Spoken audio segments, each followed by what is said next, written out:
practices around the league yesterday, including Raiders and Texans. The Texans have that obviously great defense. During that practice, we saw Fernando Mendoza getting extensive first-team reps against the Texans, one of the best defenses in football. First time the number one pick got to work with the starters in any session. And here was Mendoza, typically upbeat on how that practice went. We go against our defense, which is fantastic, and it's a top defense every single day, and then now be able to go against the Texans defense, which is also a top defense in the league, go against them, be able to get some reps with the ones against the superstars on their defense, and then obviously their twos are fantastic as well. We got so much work, whether it was move the ball, first down, third down, red zone, 2 minute. There were so many situations, and I believe overall it was a positive day. There were plays that I loved and plays that I wish I had back, but in reality, that's a lie. I wish I didn't have them back because it's a growing experience, and it's practice. It's practice, and this is what I love, and it's just a beautiful day to play football here, and I'm so happy of so many things to learn from today. How do you not love this kid? I mean, yo, just keep playing that. Or, Cindy, run that over and over again. I'll watch it all day long. He makes you feel like you're underachieving in life, man. That's exactly right. That's exactly right. Everything we got wrong, I wouldn't take it back because it's just all part of learning, which is great. And Hawk joins us here. We got the technology working, but just quick, Mike, you're the GM. What are you looking for in him? You put him out there against a good defense. First time he's with the ones. What are you watching? I'm looking for poise and control in and out of the huddle. Like, are you the battlefield commander of this team? Are the 10 other guys in the huddle believe that you know what to do on every time you have the ball? And going against Will Anderson and Donnell Hunter, even though it's non-contact, this is really good work for him, and he's stacking one good day on top of the next. So, Hawk, now you're his teammate. And we know they brought in Kirk Cousins, and the plan is for him to start, and we'll see what happens. This isn't a team that people have very high expectations for. When do you, as a receiver, want to see the rookie, the number one pick, get on the field? As soon as possible. If I'm looking at that interview and it's any indicator of how he operates in the locker room, he's clearly a leader. He's clearly wise beyond his years. And when you watch him on the football field, as long as it's not a safety issue where you don't trust your offensive line or protection of a young asset, or he's not a professional yet. Listen, I came in with Johnny Manziel, who had ability, but it was very clear he wasn't ready to be a starting NFL quarterback at any point in that first season. With Mendoza, you don't feel that. He is not a guy that you have to teach the position to. He is not a guy that lacks professionalism. And if you don't have a safety issue, once he gets a hold of the operation of the offense, I think you put him out there. You let him learn by fire. You let him understand the speed of the game and all the things that come along with it. Otherwise, you're just prolonging the inevitable. I know the Patrick Mahomes, blueprint was amazing, and it bore so many fruits for the Kansas City Chiefs.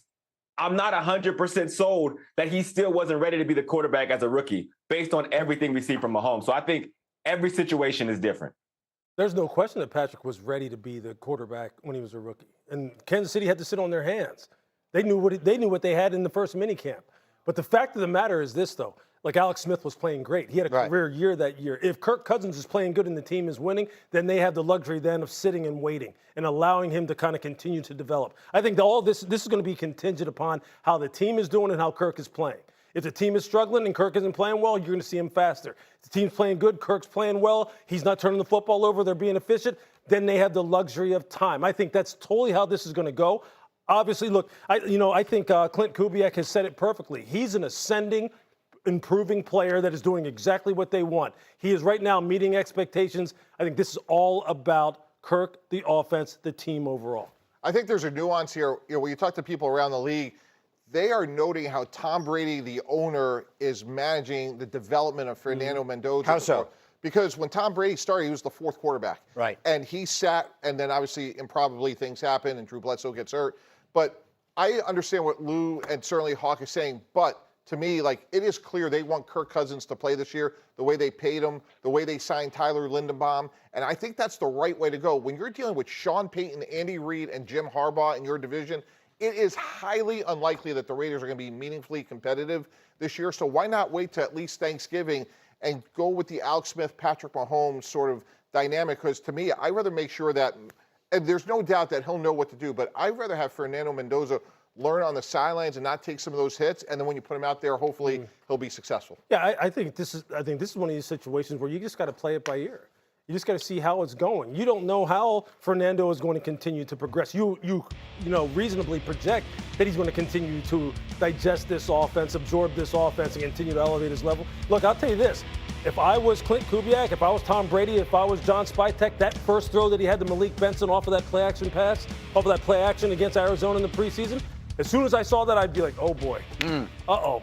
We may be looking at something here that's going to go a lot faster than we thought. I think you just have to kind of let this play out. Well, they will play a preseason game, and you will feel so good in Foxborough. The Eagles and the Patriots will have joint practices today and tomorrow, culminating in a preseason game on Saturday evening. And the storyline, the main event, of course, A.J. Brown against his former team, the one who traded him in June after 4 prosperous but ultimately tumultuous seasons together. So let's bring in the man who knows all, Sal Paolantonio, live in Foxborough. Sal, you are our eyes and ears on the ground watching A.J. Brown against his former team. What are you hearing from the Eagles side of this? And Michael, you got it right. This is the main event of the joint practices. Philadelphia Eagles visiting Foxborough, reuniting with A.J. Brown and the New England Patriots. And what I'm hearing from the Philadelphia Eagles is, let's focus on us. We have enough going on. When I was with the Eagles, when they opened training camp in South Philadelphia, Nick Sirianni told me about his first meeting with the team. He took out a book, and the title of that book was Chop, Wood, Carry, Water. And he wanted his team to align themselves with each other after all of the emotions of last year. Don't worry about all of that stuff. And Jalen Hurts this week, Michael, said it's about competition against a very good football team. And they will be competing hard against A.J. Brown.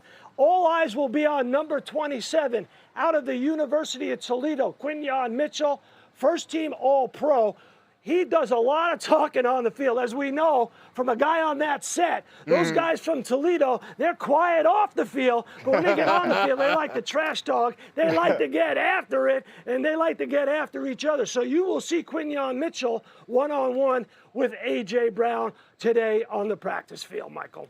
All right, stay with me, Sal, because I want to come back to that. I do think it's interesting that Nick Sirianni is recommending a book. I guarantee you A.J. Brown will read it, maybe would carry water, potentially during the game. But talk to me about this a little bit here. Yeah. You've got the A.J. Brown, we're going to make a very big deal of this. Yeah. Is this a big deal to him? This isn't a game. Even the preseason game isn't a game that obviously means anything. So is this a big deal to those on the inside? To the player, yeah, it is a big deal. Look, players are very prideful. I mean, there's obviously a lot of connection going on right here, right? And the way AJ exited Philadelphia, how Philadelphia feels as though, they're kind of turning the page and really trying to evolve this offense away from him, new offensive coordinator, Jalen Hurts in the spotlight. There's a lot going on here. There is a lot going on here. I think it's going to be important, though, for the players and for the coaches to really keep this about football and make sure they get their work done. Look, I think in the beginning, there's probably likely to be some fireworks, some extra trash talk, and maybe maybe a punch or two thrown. They need to get away from that and get back to the football. But there's no doubt the emotions will be high. You can't get away from it. Fundamentally, one of the reasons you have these controlled scrimmages is you want to see good against good. You want A.J. Brown to get good work against Quinyon Mitchell. That's really one of the benefits of having these practices. With that said, to Lou's point, not all practices are created equal. There's no doubt that there'll be a little bit extra in terms of, hey, A.J. Brown, look, Mike Vrabel believed in me. They gave a first-round pick, and I'm a difference maker.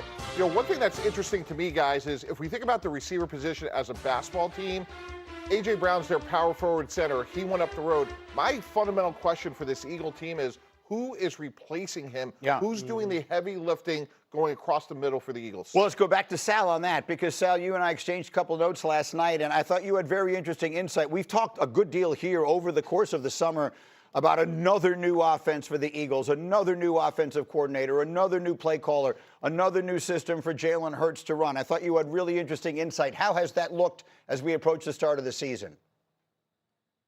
Well, Sean Mannion's offense is straight out of the permutations of the West Coast offense. So you're going to see a lot of pre-snap motion. You're going to see a lot of outside zone read. You want Jalen Hurts to be under center and play action pass, and you want him to throw over the middle. But as you mentioned, Greeny, This is the 11th different offensive coordinator for Jalen Hurts, 11th different play caller going back to college. And now you're asking him to do something that's completely different from last year. And to me, it's like asking Miles Davis to play the violin. I mean, come on, what are we doing here? This guy has already